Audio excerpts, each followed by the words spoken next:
Alright guys, so we are at the California Wolf Center. I kind of made a last minute decision to come out here. So we're checking to see if they have any room to chuck me on the next group. Apparently normally you have to make like a reservation here or something like that. So I didn't do that. So we're gonna see if they can fit me in real quick. Right now I'm waiting at the driveway. I guess they check you in at the driveway. So I don't know if they have like a gift store or something like that. Hopefully they got a gift store. I'd like to get a patch if they have patches here. Now, I guess we'll see if they let me in.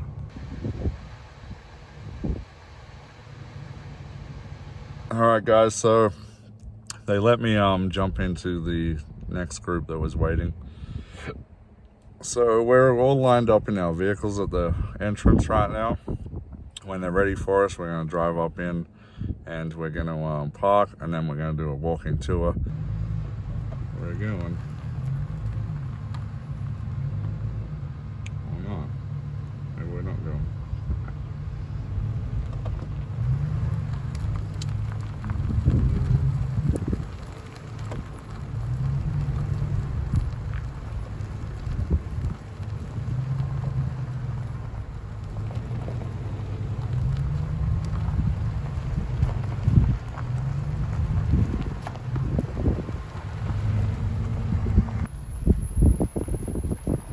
Quite the long road here, guys. I thought it was just around the corner, but apparently we're going a ways in here. Oh, and the road gets rough.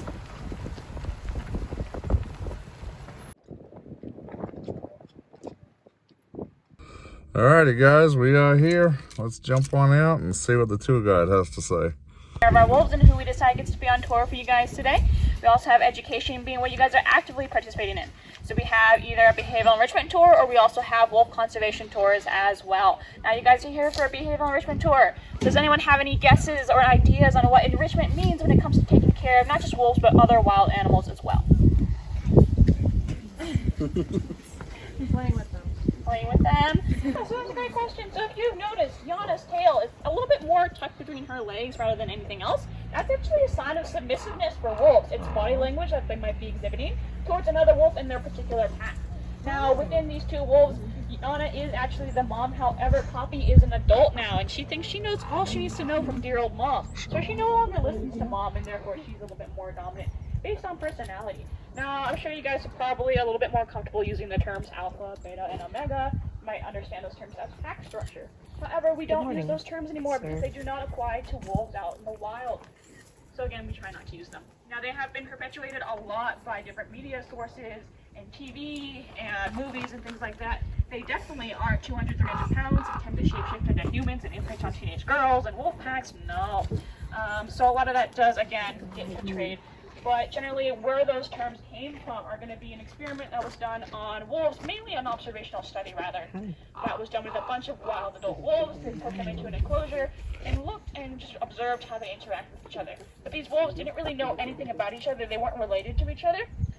And so it doesn't really work the same way as in the wild it would. Now, in the wild, with a pack territory size and everything like that, every sort of daily life aspect of a wolf, they're going to learn that from their parents from the ages of about 1 to 2 years old. Once they reach maturity, which is around 2 to 3 years old, they're going to go off on their own. They're going to attempt to find a mate who they'll generally settle down with and start their own pack with their own kids. And so those kids, again, are what we like to call a bit more submissive. Now, in captivity, it's a little bit different because, again, like I mentioned, they're both adults, so it's largely based on personality rather than anything else. So generally, however, our second largest wolf that we have here on property is Poppy, and her dad is the only one who can trump her. Now, with these guys, generally for the particular subspecies, males generally can be a little bit larger. However, with the ones that you're looking at right now, they are one of your biggest subspecies in terms of their height. So they're a little bit taller. Their weight range is about 80, more like 70 to 120, compared to our Mexican gray wolves, who we'll see in a second, who are actually a lot smaller than these guys, so the males still are going to be a little smaller. Coyote versus a wolf is that they're going to be a lot larger, especially these guys, but also their faces are a lot wider as well, compared to the coyote's very narrow, long snout that they do have. Besides that, generally, coyotes, their ears are going to be a lot larger than a Northwestern, so that's another way to be able to tell them apart. And coat color. as well. It's going to be different. When it's prime winter season, she's going to be equated to a nice fluffy walking marshmallow, which is really, really cute to see if you're ever up here in January. Go check us out. But particularly, again, what you're seeing are two different layers when it comes to their coats. You're going to have their guard hairs, and then you're going to have their undercoat. Now, Yana is gray. She's what kind of looks like and what you might classify as a gray wolf, that kind of stereotype. But her daughter is blonde. However, why is she also still a gray wolf? And that is because of her undercoat. So every particular subspecies is going to have a gray undercoat for the gray wolf, and that's where they get that gray wolf name from. But also, their guard hairs can come in a couple different color variations. So that includes grizzled gray, like Yana, blonde as well, and even black as well. So black is fairly common in Yellowstone because of one particular wolf who doesn't necessarily follow that mating for life kind of rule that everyone else has. And so he's been really, really adamant on spreading his genes around that park, which is why there's a lot of different black-colored wolves in Yellowstone. But particularly, why can you not see gray on Poppy? It's because her undercoat is a lot shorter and it's a lot finer than those guard hairs. Those guard hairs are really, really thick and they're really, really long to help act as a raincoat to help keep water off of them. The wild, how do you prepare them to hunt for live prey? So what these guys was really, really cool is that they actually don't ever lose that instinctual. It's very innate for them to be able to hunt. However, we do always feed them, we're feeding them all dead animals, but it's the entire carcass. So that way they actually know how to handle that particular carcass. But again, they don't really lose that ability because when they're pups, that's what's actually training them how to hunt. They're going to play with each other and wrestle and things like that to help build those hunting techniques and those muscles so that when they are adults, they're able to do that. So that's something that still happens in captivity, even if we don't feed them live, which is really, really fun. And so with that, what we're looking at generally with these guys is entire carcasses, which is a lot of food. Now, because we're feeding them a lot of food, we're actually only feeding them twice a week instead. We're not feeding them every single day because out in the wild they're hunting really, really big animals like moose and bison and deer, and moose can be as tall as this fence right in front of us, really, really big, to be able to feed that entire pack. So particularly they have about a 1 in 5 chance of actually having a successful kill out in the wild. So they don't eat every day there, but when they do, they're eating really, really big amounts because that's a big item. And then they might go potentially the rest of the week without having another food source, and so their metabolism is actually set up that way to be able to have a nice steady flow of energy throughout the week, even if they don't have food in a little while. And so again, we attempt to replicate that here as much as we possibly can. Now, when they're eating that carcass, they're eating everything. That means they're crunching open those bones to get to that bone marrow inside, really, really healthy and nutritious. They're also eating those organ meat. That organ meat's really, really good. It's a great source of vitamins and minerals for them, but also there's nice squishy eyeballs as well. Also great sources of vitamins and minerals. I always like adding that one to her. All right, so we're going to go ahead and give these ladies their enrichment today. We're actually going to be giving them a scent enrichment because they seem to be up front for us today. And then the other packs that we're going to see, they're going to get food enrichment. So with these guys, when I'm giving scent enrichment, what I'm actually going to be giving them is actually some mountain lion urine. And then I'm going to spray it into their particular habitat. So I will be walking in between these two fences right here. I don't feel the need to move. I will get enough mountain lion urine around so you guys all can smell it, but also that you guys can see all of our wolves if they do decide that they want to interact with that particular scent enrichment that we have for them. How do you get mountain lion urine? Amazon. You're tending to a garden and you don't want those rabbits to eat all of those nice munchy vegetables or plants that you have. You can spray coyote urine to help ward them away. Fun.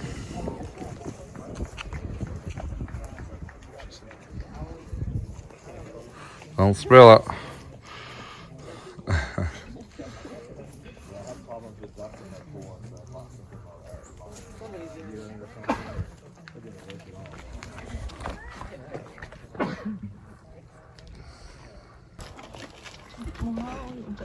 How much of that communication is non-verbal? Oh, a lot. I couldn't give you an exact percentage because these guys talk so much. But particularly with these guys, pretty much more than half is going to be a lot of body language. So you guys can see here, Yana is walking around a little bit more further away from Poppy. Poppy just kind of came in. And so again, she's trying to look a little bit smaller. She's hunched over even more. Poppy herself, she's presenting herself very well. That is her space apparently. And Yana is more than free to respect that from another area. Now these guys can vocalize in a couple different ways. Howling just happens to be the most common one. Now no, these guys are not howling at the moon. They could care less about that big rock in the sky. But why they might actually howl, there's 3 different reasons. One being that they are going to be howling as a territorial way to basically keep other predators out of their area. They also might be howling, especially during breeding season and then right before, to advertise that they're single and ready to mingle. And then lastly, what they might be doing is to signal location to the rest of their pack during hunts as well. Now, with the recording that we're going to hear, we're going to hear a recording in a second. We have that recording for you guys specifically because of the particular time of day that it is. These guys are a little less active, not as likely to howl for you guys on tour, but we still wanted you guys to be able to walk away and hear that. So we're going to go ahead and listen to that recording in a second. It's a territorial call. Now, during that particular recording, I want you guys to listen to how many different wolf voices you can pick up. So if anyone wants to go ahead and press that button right there in that green box. A little bit harder. Yeah, it's harder. There you go.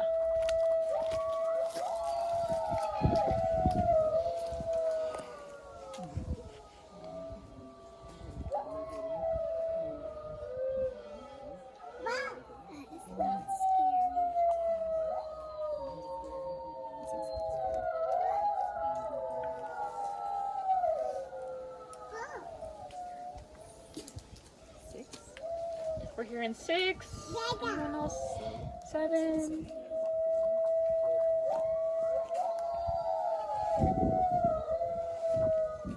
Anyone else have any guesses? 5. Did I hear 2? It is actually 2. So it's actually 2 wolves, and what they do is something really, really cool. The coyotes do this as well, where they're actually going to vary their pitches to sound like more of a greater number. That way other predators in the area are less likely to mess with them. Alright, so now we're going to go ahead and see our Mexican gray wolves now. Now these guys are your smallest subspecies, so if there's any differences that you guys see between these guys and our Northwesterns, point them out and I'll explain why it might be different and why it might be an advantage for them in the particular area that they're native to. Alright, so follow me, we'll go see one of my favorite packs. Yeah.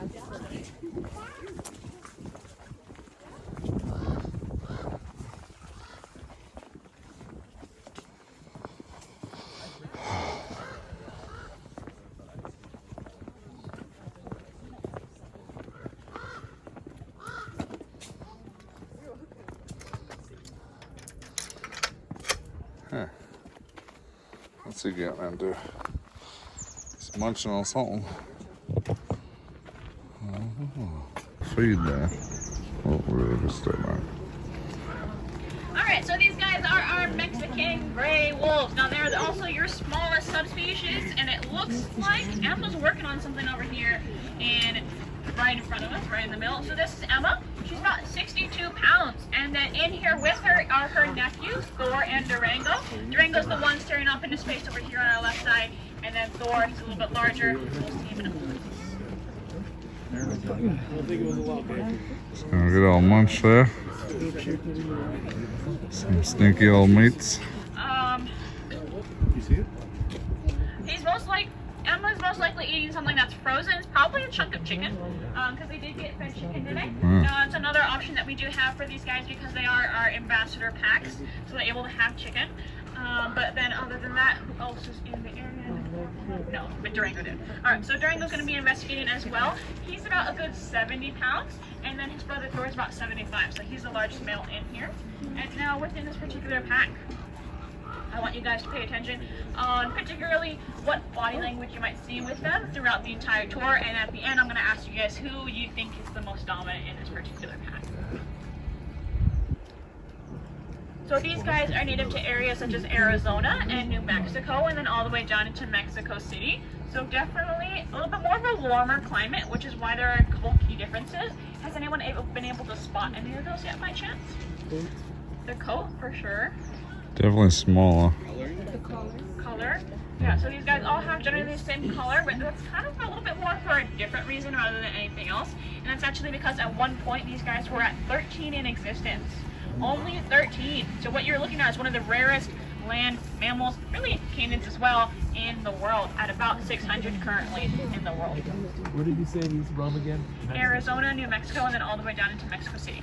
ears are bigger. Yes, so their ears are bigger, and that's actually because it helps them to release more heat because they're native to areas that are a little bit more warmer in climate. And then their paws, the same exact reason, they're going to be a little bit smaller. That way they're not absorbing more heat off the ground than they need to. Now these guys being smaller, they're still hunting generally the same types of prey items, mainly those deer. They're also going to be hunting something called a javelina out in the wild. It's like a wild pig-like animal. It's a little bit more lean. And so to be able to hunt those really, really tall animals like deer and things like that, they're going to actually need to be able to jump a little bit higher than our Northwesterns. So they're actually able to jump to about 10 feet high. So kind of to put that in perspective for you guys, if they were to sit at the bottom of this fence line right here, this black metal fence that we have, and then from that same position were to jump up, the tip of their nose would reach that horizontal bar right there. Really, really springy, and again, that's to hunt those taller animals. And you can see here that most of the food that we feed them is going to be frozen. They have no problem accessing that food, and that's because they have a really, really powerful jaws that can bite through elk femurs. Really strong. And that's especially thanks to a pair of teeth in the back of their jaw called shearing carnassials that are able to crunch open those bones, but also shear meat away from them. Really, really strong pair of teeth that meet together like scissors. Really, really unique. Your dogs have them as well. How often do they need to eat, or how much to kill? So they should generally have a kill about once every week or so, but with these guys they will also food cache as well. So what that basically looks like is that if they have any leftover food, they're going to bury it in the ground. Usually wolves in colder climates do this a little bit more often because it acts as a nice outdoor refrigerator for them. They can also do it as well, and they can go up to food caches that are about 4 months old. But in the wild, like they want to eat like a moose or a deer, you know? Not necessarily. It depends on the prey in that area. So if they migrate out of the area, that might take a little bit longer. Or they might not even eat meat at all during that time. So these guys can have vegetation as well, including blueberries and pumpkins and things like that. In Voyageur National Park, which is a prime example of this, is they're actually, when their prey has migrated out of the area, they'll be seen walking through blueberry bushes to actually pluck blueberries off and feed them to their young, basically by regurgitating them. So it's actually a good source of nutrients for them as well, even though it's not meat. Now they're going to definitely prefer meat out in the wild, but again, with these guys, if they need to, they will eat things like that as well. More energy to be able to hunt that item than they're getting back from that exchange. So generally, bigger items because they do have to actually feed that entire pack. Emma munches on that nice piece of meat right there. Her teeth are really, really nice and clean and pristine, and that is not because we go in there and brush their teeth every single night. They would not like that. What they do is that when they're munching and tearing open that carcass, that hide that generally comes with that carcass, it's going to act as a nice natural toothbrush for them to be able to scrape away all that plaque and tartar. Alright, so who do we have here in front of us? Okay, so it looks like we have Thor, who is actually showing you guys an actually very territorial display. So what he's saying is basically this is his space, and to stay on our side, it's not, I am cute and I'm fluffy, please pet me. He would not like that. So what he's doing is he's marking his scent around this fence, saying again that this is his territory. He has scent glands all over his body, so he's been doing that, being able to rub around on that, helps to transmit that scent. He'll also urinate on the particular fence post that we have here as another way to be able to be a little bit more territorial. Now this green bench that we have here on our left side, fair word of warning, sometimes it becomes a splash zone, so be aware of that. Just if he ever lifts his leg, then be aware of potential souvenirs you bring home on your shoes.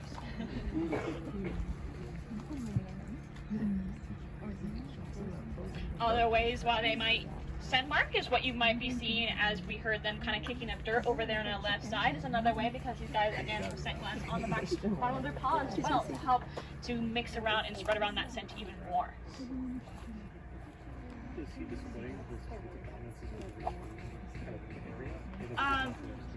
So both because of people and because of the food. Our SAFE program, which is really, really cool. There's very, very few SAFE programs in the world, so being part of that is really, really awesome. We're actually the largest holders of Mexican gray wolves in that particular program. And it's a bi-national effort, so Mexico also participates in this program as well.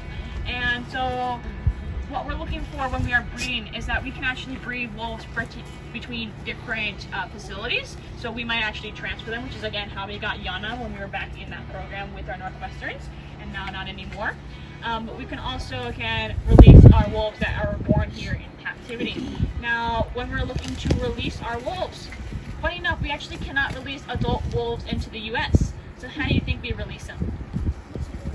Mexico. They do release in Mexico, but not necessarily something we do as frequently when it comes to them crossing the border, because they still can, but looking for something else.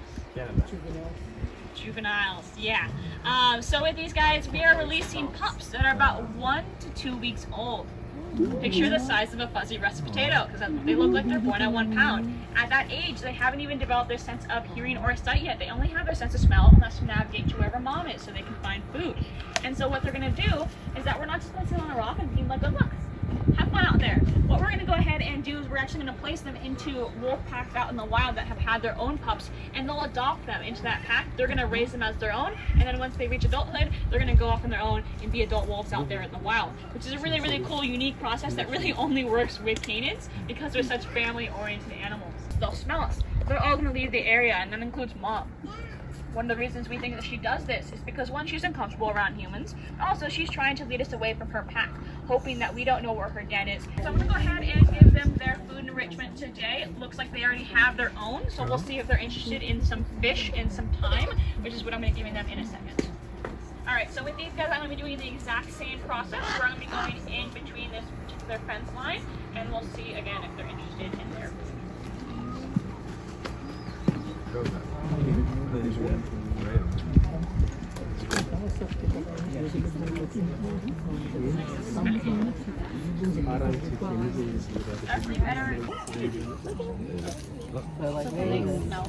Yes.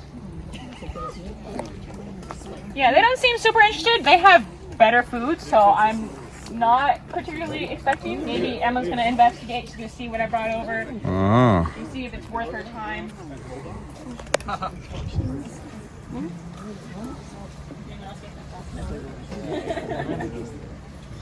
was not intentional.